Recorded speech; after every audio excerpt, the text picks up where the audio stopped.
Hola, buenas tardes.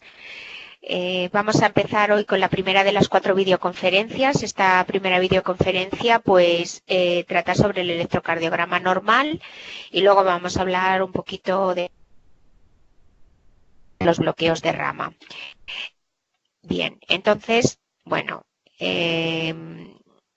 perdonadme, sí. Aquí está. Bueno, pues cuando nosotros tenemos en las manos un electrocardiograma, pues es conveniente seguir una sistemática de lectura, pues para que hacer siempre lo mismo y para que no se nos olvide nada, ¿no? Entonces, en esta sistemática, pues se distinguen distintos puntos como son el ritmo cardíaco, luego calcular el eje QRS, la onda P, el QRS como tal, ver cómo es el QRS, el segmento ST, la onda T, el intervalo QT y la onda U. Bien, entonces, en cuanto al ritmo cardíaco, pues hay que mirar primero si los QRS del electrocardiograma son rítmicos o no, mirando la distancia que hay entre esos QRS y viendo si es similar. ¿Vale? Dice, bueno, en caso de alguna duda, pues hay que asegurarse con un compás o una regla. Y luego recordar aquí, aunque ya lo veremos luego en variaciones de la normalidad, lo que es la arritmia sinusal o arritmia respiratoria, ¿vale? En que vemos que esa distancia va variando, pero va variando con la respiración. Una vez que vemos si son rítmicos o no, pues claro, puede haber alteraciones del ritmo, o sea, arritmias que son rítmicas. Entonces hay que ver está en ritmo sinusal. Entonces determinamos si delante de cada complejo QRS hay una onda P que es producida por el nodo sinusal. Bien, una vez que ya hemos empezado ritmo sinusal, pues tenemos que seguir con la frecuencia cardíaca. La frecuencia cardíaca pues no es más que una regla de 3, sabiendo la velocidad del papel. Entonces nosotros ya tantas veces y hacerlo, pues no lo miramos en sí con la velocidad del papel, sino que hacemos esta fórmula matemática que consiste en dividir 300 entre los cuadritos grandes que separan dos QR. Es decir, que si separa un cuadrito grande, como es el caso donde tengo el puntero, pues sería 300 entre 1, ahí ese electro va a 300 latidos.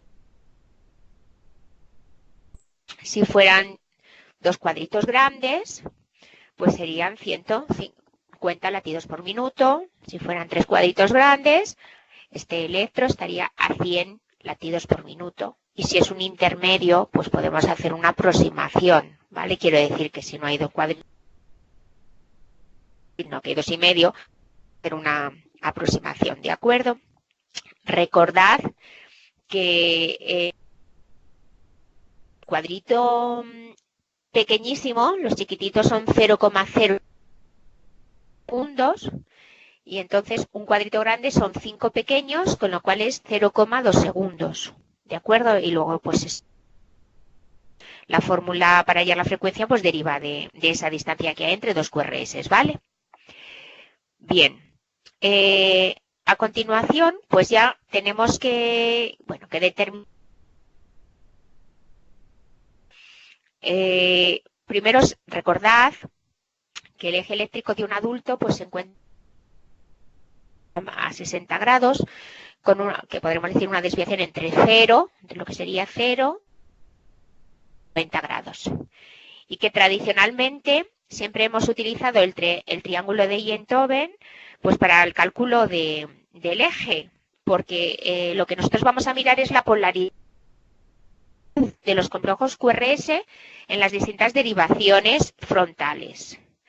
Entonces, de tenerlo en la cabeza, pues este triángulo nos lo hemos aprendido, al menos los cardiólogos, bueno, y muchísimos médicos también, en que estamos mirando al paciente de frente, ¿no? Entonces, esto sería su brazo izquierdo, esto es su brazo derecho y abajo, pues su pierna izquierda. Entonces,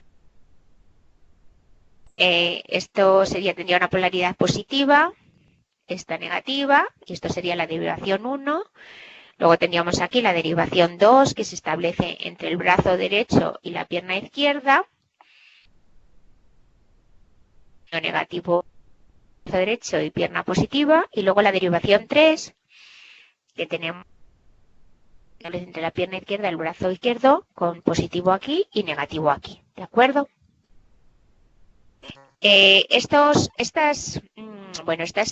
tres lados del triángulo, pues luego lo que se hace es como pasarlos hacia el centro, o sea, para que se corten. Entonces, por eso tenemos aquí igual la derivación 1, la derivación 2 y la derivación 3, ¿de acuerdo? Porque hacemos como que se corten para que vayan hacia el centro. Y luego, pues, aparte de ello, bueno, pues tenemos pues las derivaciones monopolares que son AVR, AVL, AVF, en que dependiendo de dónde vaya la polaridad, pues sabemos que es positivo hacia aquí, hacia VR, hacia VF hacia abajo, y hacia VL también positivo hacia lo que serían menos 30 grados, ¿vale? Bueno, entonces, sabiendo este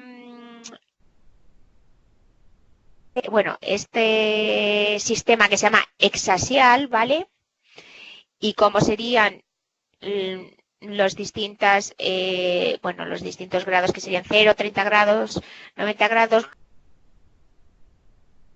hacia la derecha, 0 a menos 90 es hacia la izquierda, ¿no?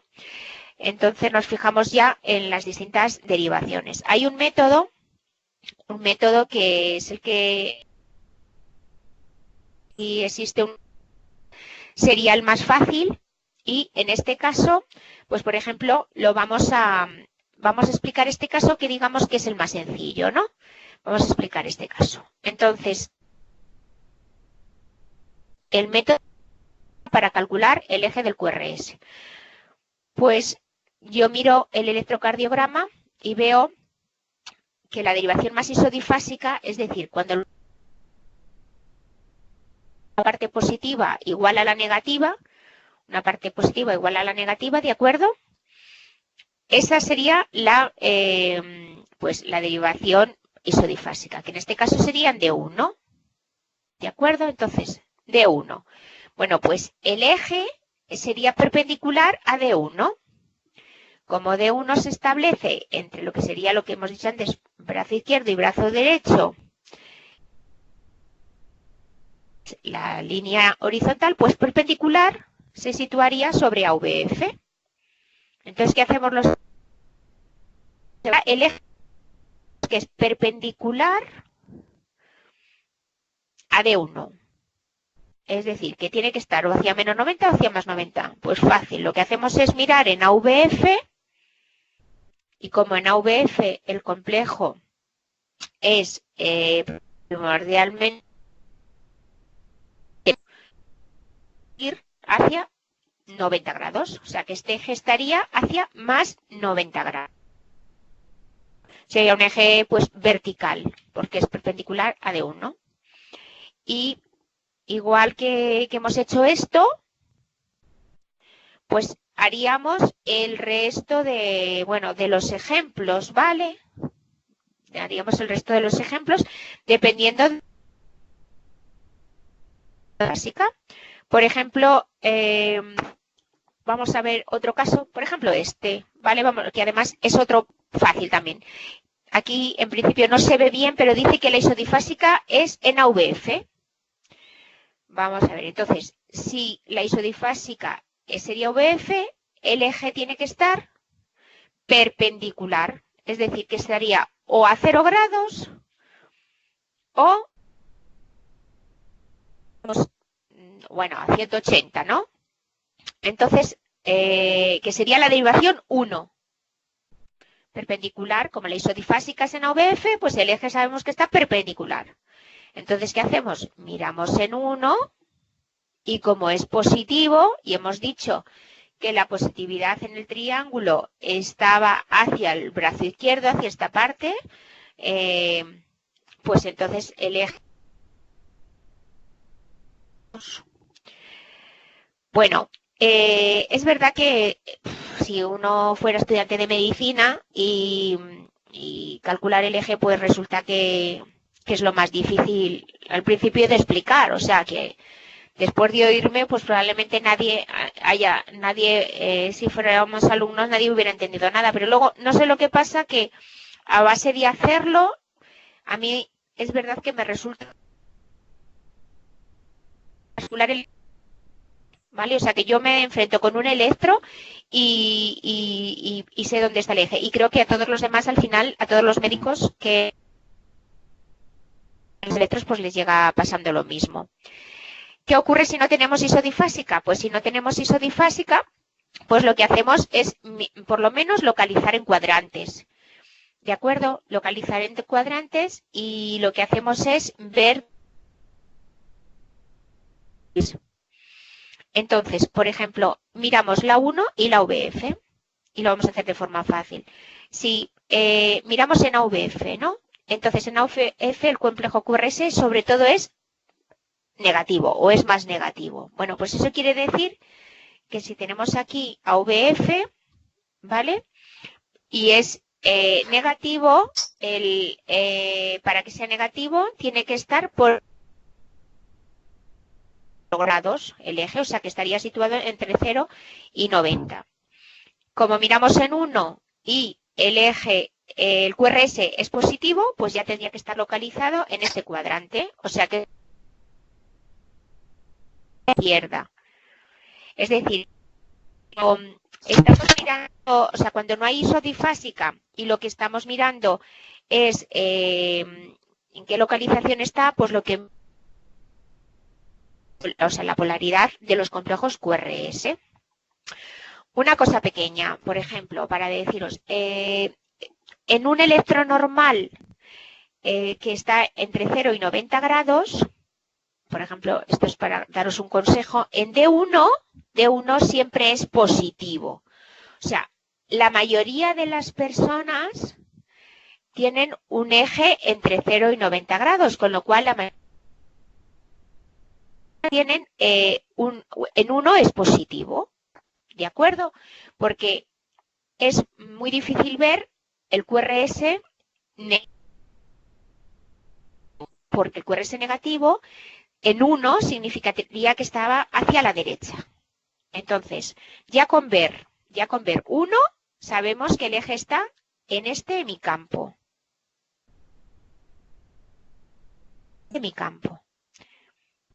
O sea que cuando en D1 el QRS es positivo, ya sabemos que está en este hemicampo. Con lo cual ya nos queda localizar o en este cuadrante o en otro. Pues vamos a VF. Si fuera también positivo, que es lo habitual en los ejes normales, pues estaría en este hemicampo. Y si es negativo, como en este caso, pues estaría un eje situado a la izquierda.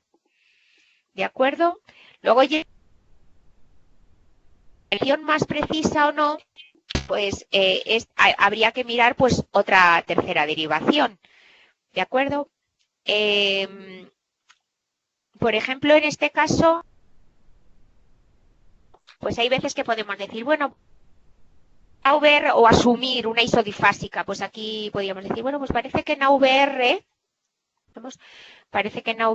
es la más isodifásica, entonces tendría que ser perpendicular a VR, ¿no? Y perpendicular a VR sería o menos 60 o 120. Entonces, bueno, se mirarían 2 y como es más negativo, pues sería un eje que va hacia menos 60.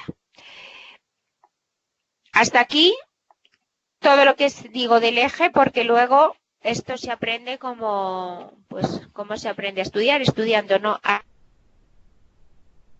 Pues distintos ejemplos y luego al final lo que os digo, que al final con solamente ver este electro, en que vemos aquí que esto es negativo en 3 y en AVF, esto ya sabemos que es un eje a la izquierda, esto es un bloque de la subdivisión anterior de rama izquierda y el eje es a la izquierda, ¿vale? Y cuando en AVR es más positivo, más a la izquierda. Y esto ya se va adquiriendo ya luego con la experiencia.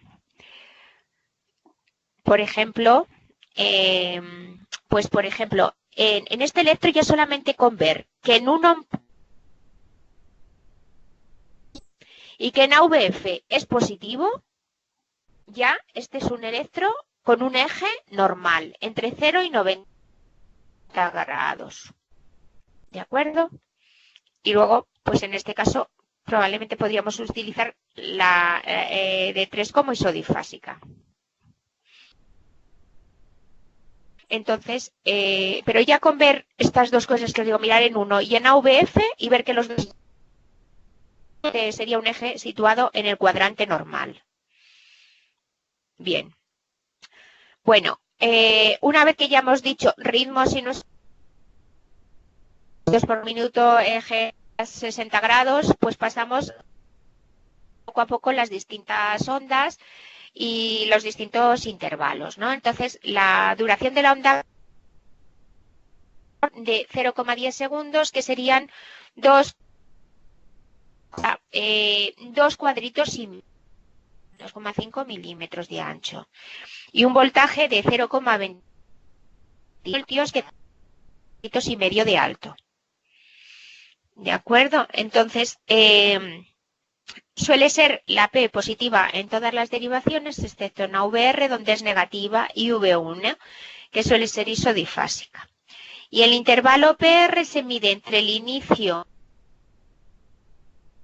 P hasta el inicio de la onda Q o de la onda R.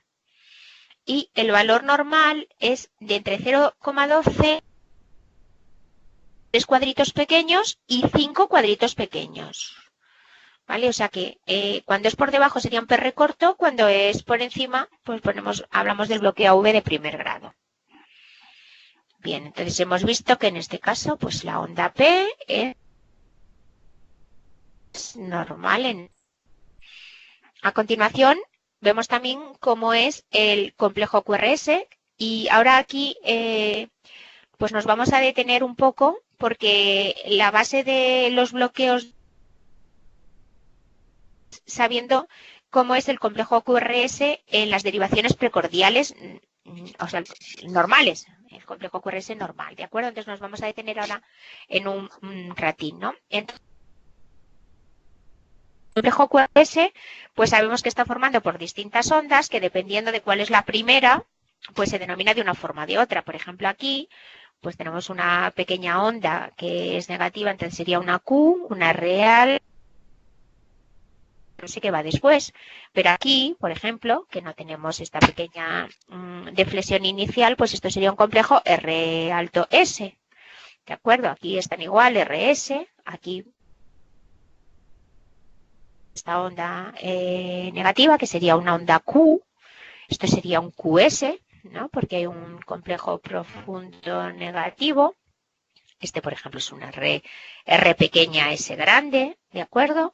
Entonces, es el complejo QRS dependiendo de la derivación. Y que si en un complejo QRS hay una mínima onda positiva inicial, por muy pequeñita, pues esta será una onda R. Y la onda negativa que sigue es una onda S y no es una onda Q. Y confundir esto pues es un error frecuente. Es decir, que si yo tengo aquí esta pequeña onda, esta S profunda, ¿vale? Pues entonces, si esto, aunque sea muy chiquitito, de un bajo voltaje, si es una pequeña onda positiva inicial, ya sería una onda y lo siguiente sería una onda S. Vale. Bueno, a continuación, siempre que que hago yo algún curso, pues me gusta hacer un ejercicio que es muy fácil y es dibujar en un papel cómo sería la morfología del QRS en las derivaciones precordiales en un electro normal. Es decir, yo digo, bueno, vamos a tener V1, V2, V3, V4, V5, V6 y vamos a dibujar cómo es en un electrón normal esa morfología. Bueno, pues ¿sabéis qué pasa? Que casi nadie tiene en mente cómo es la morfología del complejo QRS normal en precordiales. Y al no tenerlo en mente, es por lo cual luego no sabemos distinguir cuando hay un bloqueo de rama o no sabemos qué tipo de bloqueo de rama es. Entonces, mirad, esto es muy fácil. Porque en las derivaciones precordiales, el complejo QRS tiene esta forma porque se compone de 3 vectores, o sea, y aquí. Cuando se despolarizan los ventrículos, tenemos un primer vector que corresponde a la despolarización del tabique interventricular. O sea, lo que se despolariza es el tabique interventricular. Y se despolariza de izquierda a derecha. Nosotros estamos mirando este corazón enfrente, como si tuviéramos al paciente enfrente de nosotros mirándonos. O sea, estamos mirando a él. Esto es la izquierda y esto es su derecha. Esto es su derecha, ¿vale? Y la derecha del corazón, porque esta es la derecha del paciente. Entonces, el vector es la despolarización del tabique de izquierda a derecha. Y a continuación se despolarizan a la vez los dos ventrículos, el izquierdo y el derecho. Son estos dos vectores. Pero como el ventrículo izquierdo tiene más masa ventricular, pues el vector se anularía con este. Entonces las fuerzas van hacia la izquierda. Y finalmente tenemos lo que se llaman las bases ventriculares, que es bueno, pues ahora yo tengo a mi paciente en la camilla y le he puesto las pegatinas de los electrodos, ¿no? Entonces aquí tenemos V1, V2, V3, V4 y V6. Bien, pues ahora imaginaros que soy el electrodo V1 y que estoy aquí. Entonces, ¿qué es lo que vería? Pues como lo estoy viendo aquí, desde aquí lo primero que veo es despolarización del tabique. Como esa despolarización viene hacia mí, hay una pequeña onda positiva que es la R de V1. Y a continuación se despolarizan los ventrículos. Y como el ventrículo izquierdo es el de mayor fuerza, de mayor grosor, este vector se aleja de mí, con lo cual en V1 el complejo es una S profunda, una R pequeña, S profunda.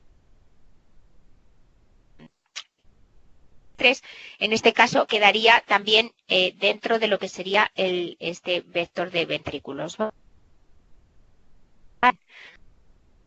En V1 lo estoy viendo tal cual. Vería también lo primero, la relación. Lo que pasa es que al estar más enfrente la R sería más grande y la S un poco pequeña. En V3 también. Y llega un momento que es en V4. Esto sería el caso más extremo, que es V6. Imaginaros que yo soy el electrodo V6. ¿Y qué ocurre? Pues que si estoy en V y la despolarización del tabique es lo primero, esta despolarización se aleja de casi nadie sabe que existe, que es lo que yo llamo, lo que he bautizado como una mini Q, que es una mini Q, porque no es una Q patológica, en V6, que es esta pequeña 1 que se aleja. Es decir, que en V6 tenemos una mini Q y luego tenemos una R. Estamos viendo las fuerzas desde aquí, entonces vienen hacia nosotros y finalmente que son la despolarización de las bases. ¿Vale? O sea que entre V6, mini Q, R alta y S. Y entonces aquí, pues, electrodos precordiales, V1, V2, V3, V4, V5 y esto está copiado de un libro, con lo cual, como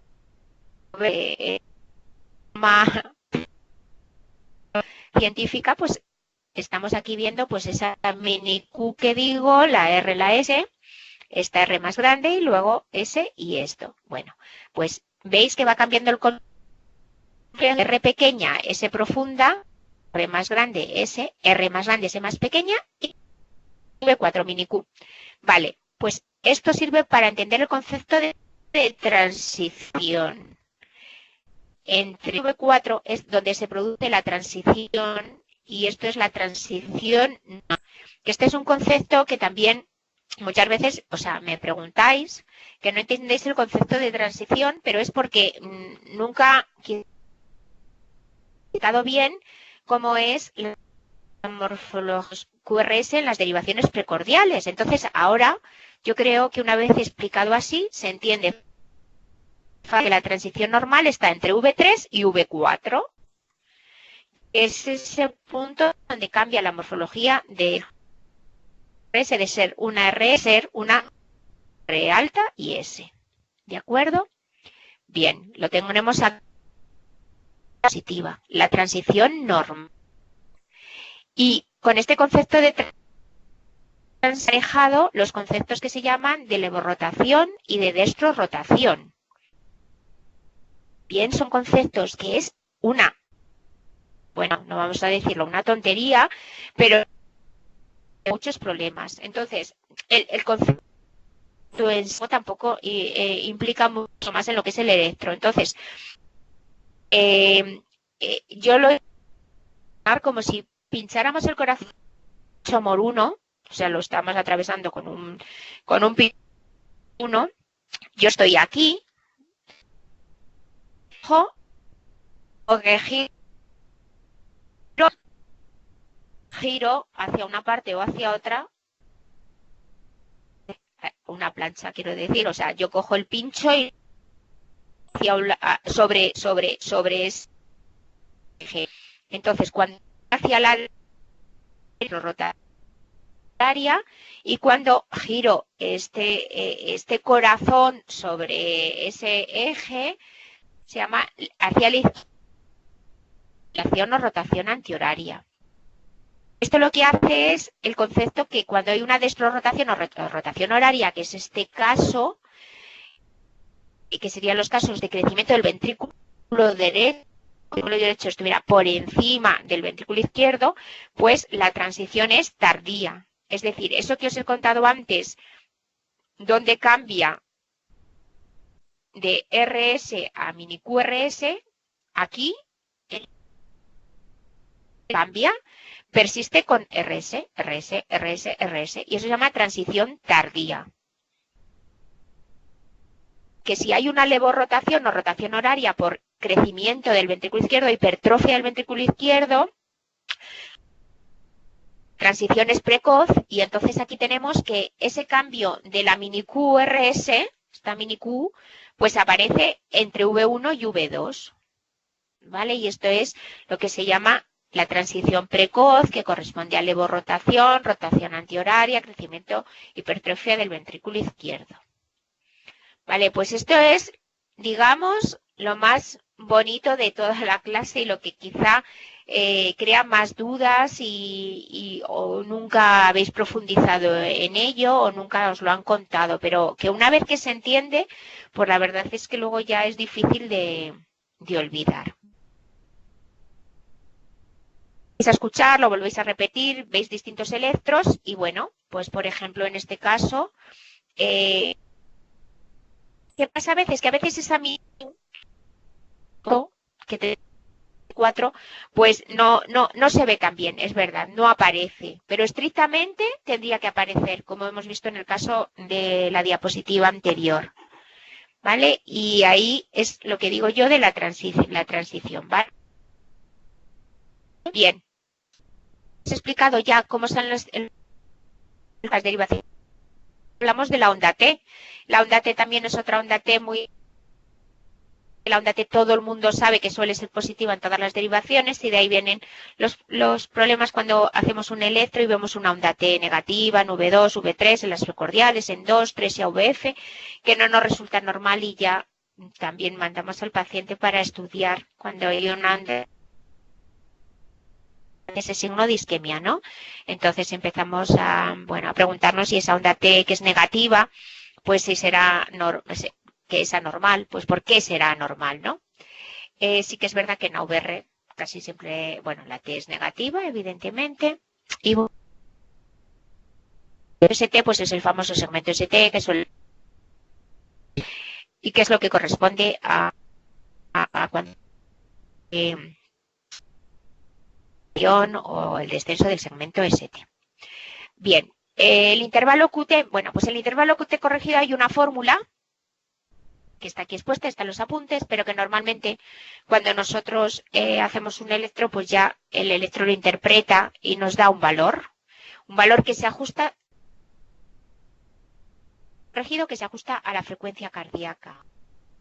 Y que cuando pasa de lo que serían 0,4 segundos o 440 milisegundos, pues es cuando el QT está alargado. De largo, ¿vale? Bien, y en eso tenemos un electro que podríamos, pues como para hacer la interpretación, digamos que es un electro que ritmo sinusal, porque los QRS son están precedidos de una onda P, está más o menos a 100 latidos por minuto menos, miramos en uno y el eje es normal, luego vemos la onda P, que también en altura y en anchura es normal, el segmento PR es normal, miramos S, este sí que es típico, RS, ojo, 24, V4, mini QRS, o sea, transición normal también. Y luego vemos una sonda Q aquí, en 2 que sea VF, pero Qs, sabéis que no todas las Qs que se vean son patológicas. De acuerdo que para ser patológicas tienen que cumplir la materia. Bueno, a ver, visto el electro normal, variaciones que son variantes electrocardiográficas de la normal y que no tendrían importancia cuando los vemos en los electros. En este caso tenemos aumento de la frecuencia cardíaca, respiración, ¿de acuerdo? Como es esta variación que decimos, la variación respiratoria, la arritmia sinusal. También hablamos desviación del eje a la izquierda, cuando el eje no está entre 0 y 90 grados, el eje está, por ejemplo, a menos 30, menos 60. Hemos hablado en el bloqueo de la subdivisión anterior de rama izquierda, patologías, o bien desviación del eje, también es cuando está el eje a más, también en corazones verticalizados, en individuos de hábito asténicos durante la expiración con anomalías torácicas y en los lactantes niños también porque todavía predomina el ventrículo derecho o en distintas patologías. Es decir, que un eje a la izquierda o un eje a la derecha pues puede estar dentro de lo que es la normalidad, si descartamos otro tipo de patologías. Bueno, el PR largo. Sabemos que el bloqueo V completo, en este caso, el PR largo aquí medido mide 355 milisegundos. Es decir, que si hasta 200 era lo que es normal, pues casi mide el doble. ¿De acuerdo? Entonces, en principio, si es un varón joven, si está asintomático, pues no habría que hacer nada, ni siquiera mandarlo al cardiólogo. ¿De acuerdo? Si es un individuo anciano, que en los mayores de 65 años se admite que el PR puede ser un pelín más largo, pero solo 220 milisegundos, 0,22 segundos. Bueno, pues en un paciente mayor, pues a lo mejor podemos pensar, a ver si junto a este bloqueo V de primer grado también hay otros tipos mayores de bloqueo. Entonces, dependiendo de si está sintomático o no, pues se le puede mandar al cardiólogo. ¿De acuerdo? La onda Q, que lo que hemos dicho, como en este caso, que es el electro de antes, no todas las Q son patológicas, no todas son debidas a necrosis antigua. ¿Vale? La que es normal, la que no es patológica, suele ser estrecha, poco profunda, de menos de 0,04 segundos, o sea, un cuadrito, de 2 milímetros de profundidad, que no supera el 25% del QRS, que solemos ver una onda relativamente profunda en D3 y a veces vemos un QS en AVL, en corazones verticalizados, ¿de acuerdo? Y que una cosa importante es que cuando vemos las precordiales, lo que os he dicho antes, sí que podemos ver una mini Q aquí, una Q no patológica. En V1, V2, V3 nunca se deben ver Qs. Siempre se debe ver primero una pequeña deflexión positiva de una R, ¿vale? Y a veces cuando se mandan pacientes a la consulta de cardio es porque vemos aquí un complejo QS en V1-V2 que puede ser de un infarto anterior septal antiguo, infarto anteroseptal.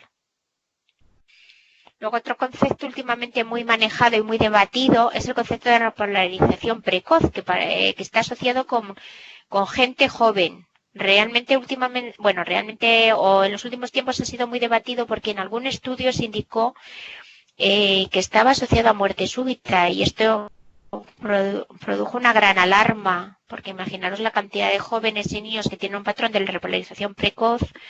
Si ahora lo asociamos con muerte súbita, luego, para no causar alarma, se creó un grupo que estudió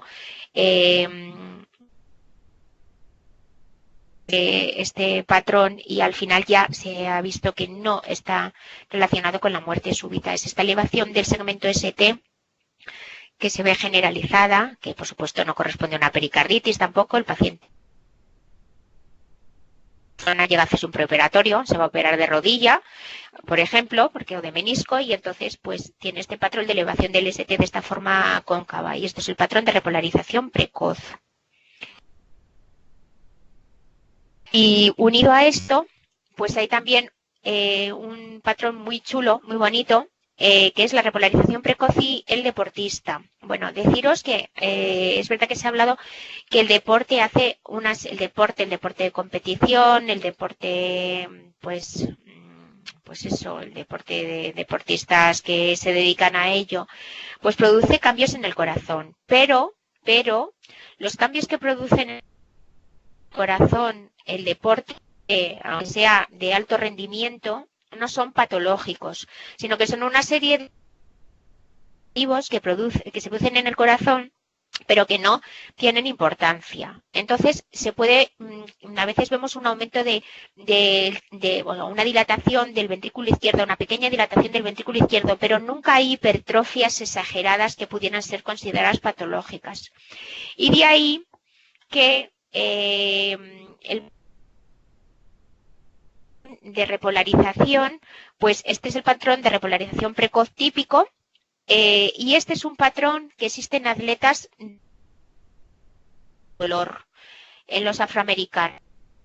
Y observamos como una especie de elevación del ST y luego una onda T que es negativa, pero que es absolutamente normal en este tipo de atletas y que no pasa de V3. Quiero decir que si nosotros ya tenga unas ondas test negativas profundas en V4, V5, V6, hay que mandarlo a estudiar. No hay que decir que es por el deporte. Hay que mandarlo, se supone que los deportistas de alto rendimiento están estudiados, pero a lo mejor nos lo encontramos pues en un corredor de maratón que es amateur, aficionado, que corre, que nunca se ha estudiado. El deporte no produce alteraciones en el sentido de ondas test negativas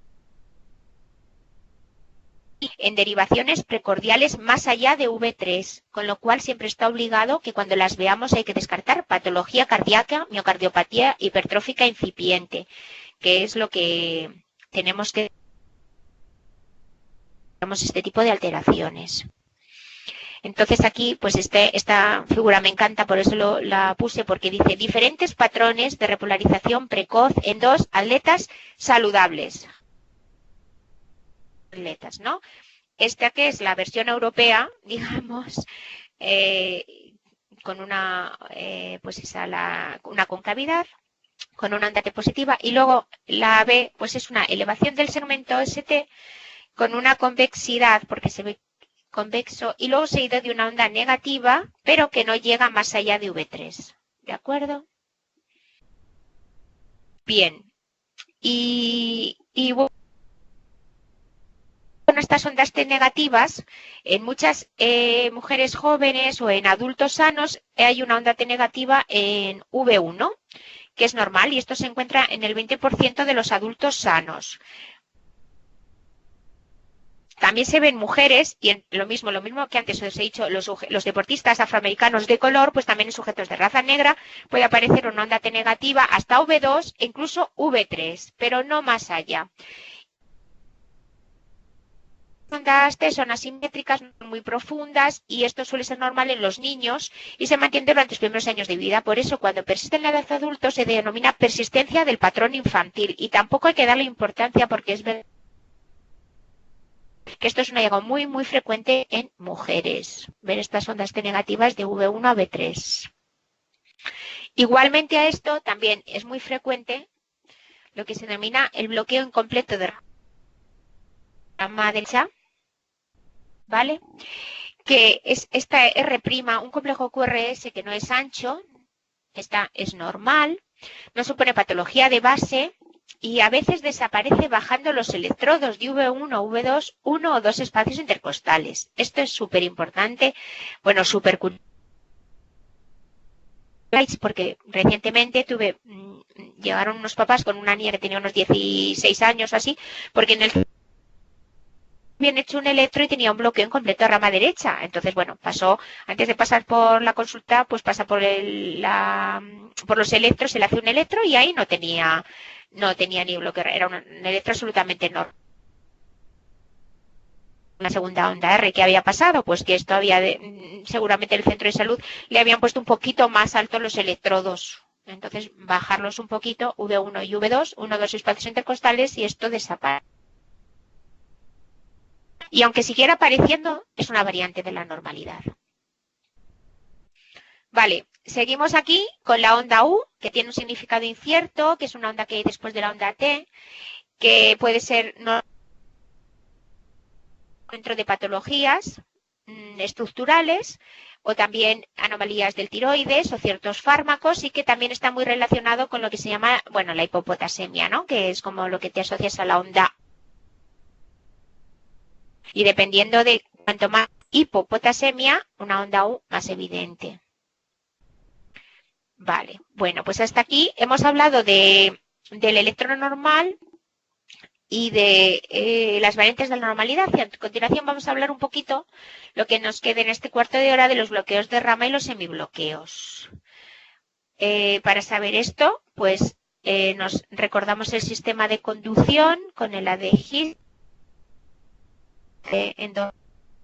y luego otras vías de conducción y la despolarización que tiene que ser a la vez, ¿vale? Un poquito para saber por dónde va el impulso y que es justo la manifestación electrocardiográfica de por dónde va el impulso. Y luego recordar también, lo dejo aquí, esto que os he contado también, de cómo son las derivaciones precordiales y dónde se produce la transición. ¿Vale? Y entonces esto sería un electrón normal, que es lo que decimos, con su transición entre V3 y V4. Y a continuación, pues ¿qué pasaría si existe un bloqueo de rama derecha? Bueno, pues si existe un bloqueo de rama derecha y está bloqueada la rama derecha, el impulso va por la rama izquierda y de aquí luego va al ventrículo derecho. Para empezar, en los bloqueos de rama la duración del QRS es mayor porque tarda más en despolarizarse los ventrículos puesto que no se hacen a la vez. Pero en el bloqueo de derecha, que esto es lo bonito, pues como esto está intacto, pues sigue existiendo esta despolarización del tabique y de izquierda a derecha. Con lo cual, o si vemos V6, la primera parte del complejo QRS, ¿vale? Es decir, la RS o la mini QR se mantiene. La despolarización del tabique, el vector 1, ¿de acuerdo? Y lo que se alarga es la segunda parte, que es ya lo que corresponde a la despolarización del ventrículo derecho. Entonces, facilísimos de rama derecha. Basta con mirar en V1 y en V6. En V1 tenemos una R segunda y en V6 tenemos una S muy profunda, que es patológica de rama derecha. ¿Vale? Y, bueno, pues este es otro ejemplo. A mí me gusta más el anterior, pero seguimos estando con lo mismo. RSR' es lo mismo, ¿eh? Es un bloqueo de la es lo que falla, y en V6 la S profunda.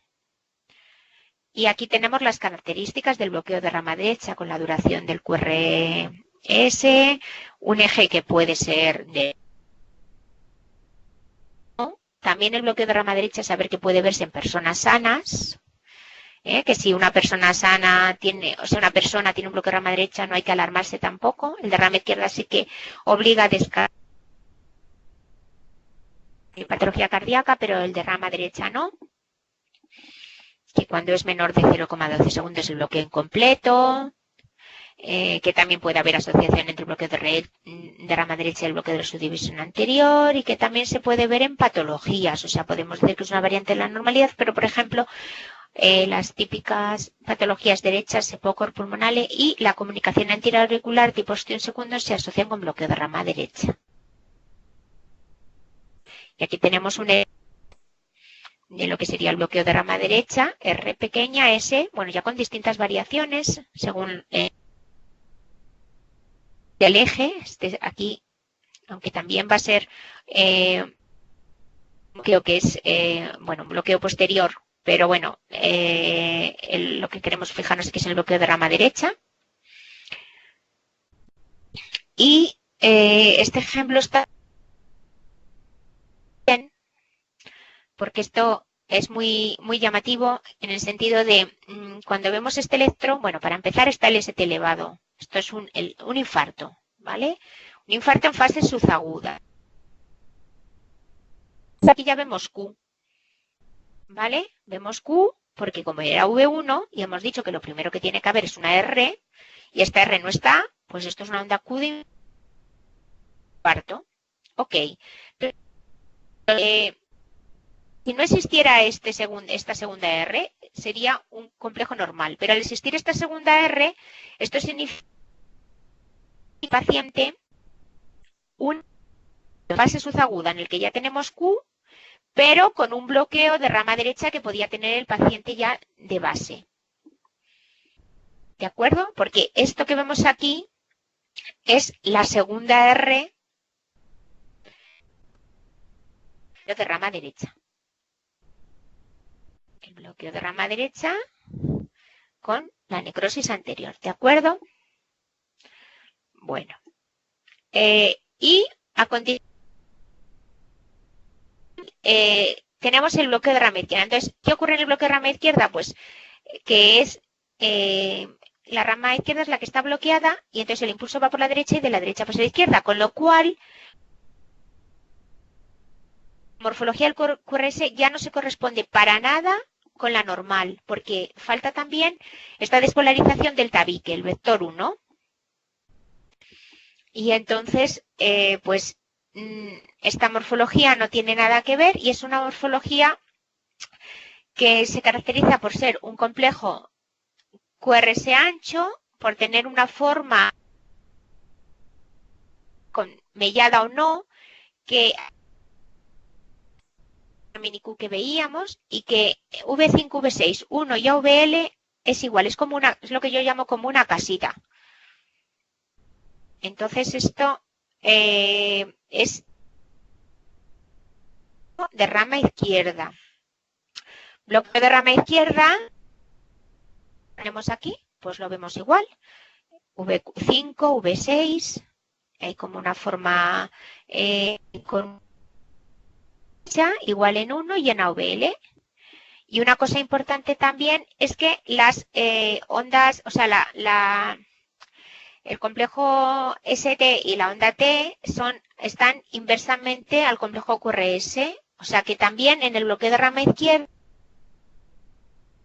se altera también la repolarización, ¿no? Que normalmente, aquí esto es un electro normal, tenerlo siempre en mente, pues vemos también qué de anomalías hay en la repolarización, ¿de acuerdo? Y la dirección de este segmento ST de la onda T es opuesta a la del QRS. Muy bien. Bueno, pues este es otro ejemplo de bloqueo de rama izquierda. A veces no es fijarse tanto que si hay una morfología de M, de W, es una morfología que es una base ancha que parte del segmento ISOL de la línea isoeléctrica y que es igual también en 1 y en AVL. Y bueno, y aquí tenemos como un resumen de lo que sería normal en V1 y V6, de lo que sería la rama derecha manteniendo la primera parte del complejo QRS normal y la segunda parte, la R' o la S profunda, y viene el bloqueo de rama izquierda, que es totalmente anormal. Y bueno, si no, aprenderos, es muy fácil de distinguir porque luego todos los bloqueos de rama izquierda son iguales. O sea, estamos en una consulta con una residente de... Y entonces se le atraviesa el bloqueo de rama izquierda. Cuando vemos 2 o 3 es que son iguales. Miras en uno, mires en... Esto es V1, esto es V6 y es iguales. Y esta onda T en V6 negativa, ¿vale? Bueno, a continuación pasamos al bloqueo de la subdivisión anterior de rama izquierda o el hemibloqueo anterior izquierda. Me acuerdo hace cuando teníamos que hablar del hemibloqueo anterior izquierda, pues había una serie de... eran difíciles como quisiéramos aprenderlos de memoria, y estos son los que hay, que es pues una serie de ellos que es larguísimo. Entonces, al final, a dar los cursos de electro, primero aprendí la regla mnemotécnica, que yo no me la sabía porque yo tenía así una memoria más bien visual, y yo me aprendí cómo era el bloqueo de la subdivisión anterior de rama izquierda en las distintas derivas. Pero luego la regla mnemotécnica que me enseñasteis, pues ya me hizo también aprender.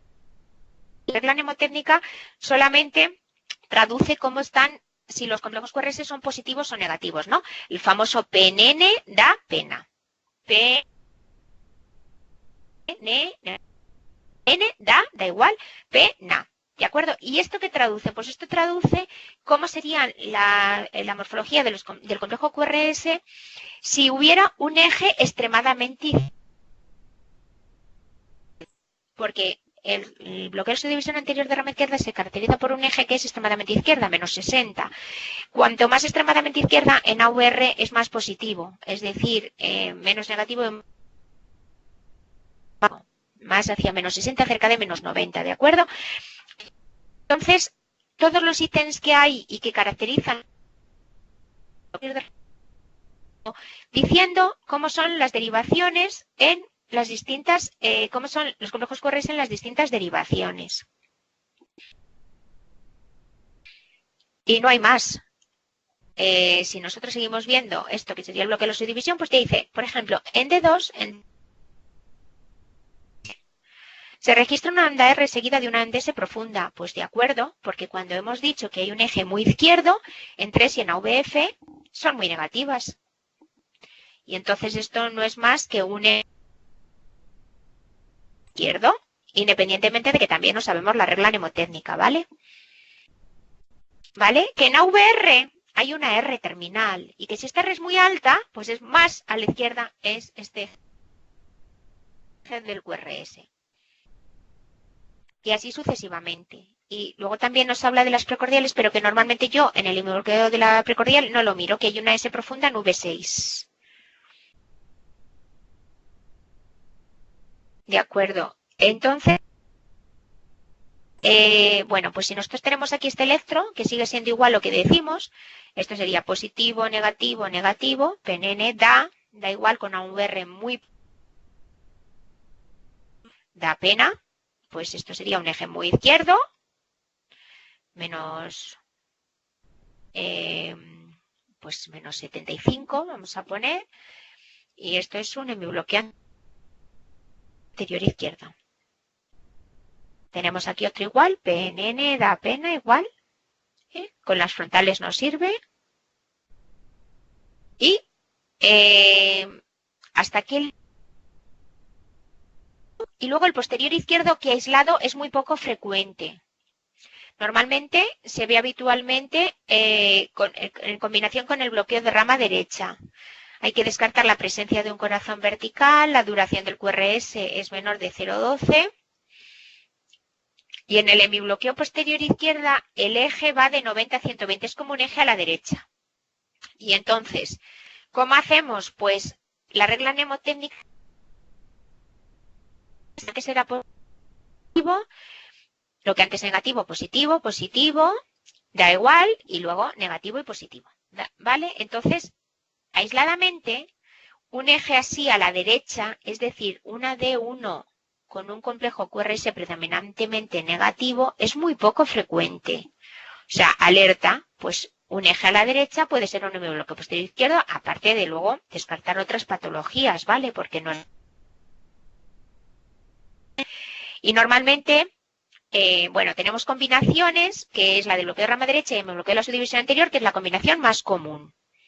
Entonces, ¿qué ocurre? Pues que tenemos cumple las dos características del bloqueo de rama derecha, con una R aquí segunda y una S profunda aquí, y a la vez la regla mnemotécnica del bloqueo de la subdivisión anterior de rama izquierda. Vale.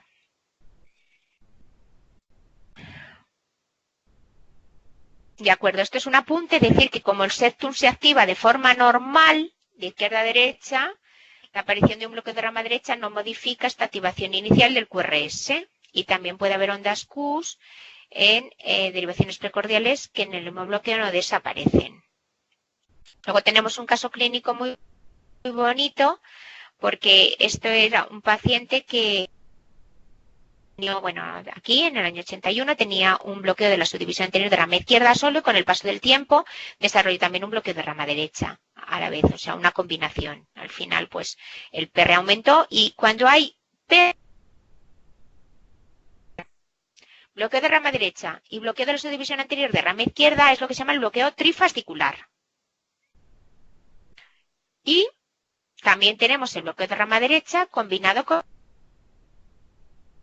anterior de rama izquierda, que es una combinación poco frecuente, pero también existe, y como un ejemplo vale más que 1000 palabras, tiene las características del bloqueo de rama derecha, R' en V1, S en V6, y eje a la derecha de subdivisión posterior. Y a veces hay un síndrome en el que podemos ver el bloqueo de rama derecha combinado con el bloqueo anterior de rama izquierda, o el bloqueo de rama derecha combinado con un hemibloqueo de la subdivisión posterior. Entonces, imaginaros si se bloquea todo a la vez. Esto es un indicativo de poner un marcapaso. Se llama síndrome de Rosenbaum. Como este ejemplo. En un ejemplo de una señora que fue a hacer su preoperatorio, se vio rama derecha, eje izquierda, bloqueo subdivisión anterior. Se fue a hacer a los pocos tiempos, un año, y tenía un bloqueo de rama derecha y un eje derecho, bloqueo de la subdivisión posterior. Imaginaros si se bloquean a la vez las dos subdivisiones. Entonces, cuando se ve esto, hay que implantar un marcapasos rápidamente. Y luego ya, esta es la última diapositiva que muestro, que es lo que se denomina, a veces cuando vemos un complejo ese ancho y no se ajusta ni al bloqueo de rama derecha ni al bloqueo de rama izquierda, esto es la normalidad, pues lo llamamos trastorno de conducción intraventricular. Y esto suele ocurrir en pacientes que tienen una miocardiopatía. Normalmente suele cursar con bloqueo de rama izquierda, pero hay veces que no llega a ser un bloqueo de rama izquierda completo. Y tiene como una mezcla, tiene un complejo QRS ancho y una mezcla de características que no se asocian a la casita, hemos dicho antes, del bloqueo de rama izquierda, ni a lo que es el bloqueo de rama derecha. Entonces se llama trastorno de conducción intraventricular. Y bueno, como ahora ya hemos hecho mucho, pues nada, vamos a de conducción intraventricular y nada, pues si os ha quedado alguna duda o si queréis preguntar algo, pues podéis preguntarlo a través de los mensajes o repasarlo otra vez y bueno, seguro que os va a quedar y os ha quedado, que os quedará muy clara, que estoy a vuestra disposición. Queráis que ahora ya, bueno, casi no, todas las semanas videoconferencias que ya sirven un poquito para asentar un puntos, ¿no? Y para hacerlo un poquito más dinámico. ¿De acuerdo? Ahora, perdona, han puesto en texto, Eh, porque no te lo han dicho, que sí. cómo es la Ay, mnemotecnia, que no lo habían mnemotecnia. entendido. Vale. Mira, os voy a mandar un mensaje para que lo tengáis escrito, pero la mnemotecnia es la siguiente. Se empieza, voy a poner, a ver si puedo poner otra vez las diapositivas y me lo veis. A ver, sí, aquí, a ver, perdonadme, a ver si lo dejamos poner. O quito, bajo esto y subo esto. No me la estáis viendo, ¿verdad? Ahora la presentación, ¿no? A ver. ¿Me lo estás viendo, Javier, ahora? Ahora sí. Vale, pues vamos a buscar aquí. Vale. La regla mnemotécnica del hemibloqueo anterior izquierda es, escrito sería penene da pena. O sea, una regla mnemotécnica es hacer una frase con la primera letra de la regla, ¿vale? Entonces, la palabra es penene, penene, que en realidad yo cuando lo leí, o sea, yo me reí porque antiguamente, bueno, seguro que sois muy jóvenes los de aquí, los penenes eran los profesores no numerarios que daban clase en el instituto sin tener las oposiciones. Esto es penene, penene, que no sé si sabes lo que es, pero es penene, pena. Bueno, pena sí. Entonces, la P, otro día la voy a poner aquí, P de positiva, P, N de negativa, N de negativa, de da igual, P de positiva y N de negativa. Voy a hacer una cosa, la voy a escribir a ver si puedo escribirlo en el mismo, aquí lo voy a poner aquí. O sea, pondríamos así, P, vamos a ver, P, ne, ne, o sea, y esto hay que acordarse, claro, P, nene, P, na. O sea, penene da pena. Positivo, negativo, negativo, da igual, positivo y negativo.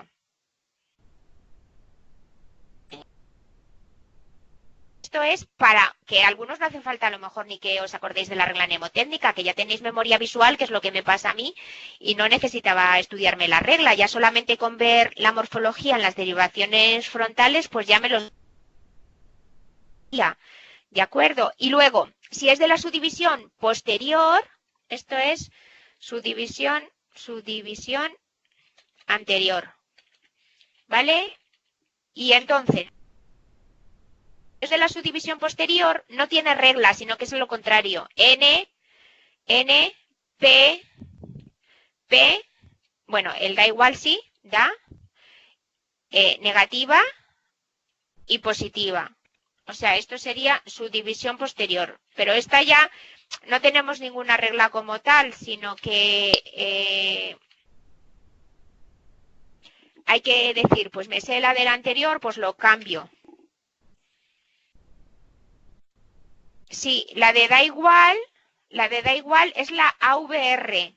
La de da igual es AVR. Da igual es la AVR, porque puede ser muy positivo o isodifásico o negativo. O sea, bueno, ya me está diciendo María Isabel que ya si escrito lo ve. Positivo, negativo, negativo, da igual, positivo y negativo, ¿vale? Bueno, pues está escribiendo Isabel, entonces nada, esperamos a que acabe de escribir. Si queréis escribir alguna cosita más o algo que queréis preguntar. No tengo micro, pero si ahora escrito lo entiendo mejor. Bueno, pues nada. eh, Muy bien, pues si me estáis oyendo, muchas gracias. Y bueno, cualquier cosa, o sea, alguien ya me preguntó que tampoco entendía lo del herbo rotación y de su rotación y la verdad es que le dije, espérate a la primera porque claro, contar esto por escrito, imaginaros lo que os he por uno, ¿no? Así un poco para explicar la levorrotación y la destrorotación, pues contarlo por escrito es dificilísimo. Entonces parece que se puede ver mejor aquí en las videoconferencias. Pues nada, lo vamos a dejar ya y nos oímos en la siguiente videoconferencia.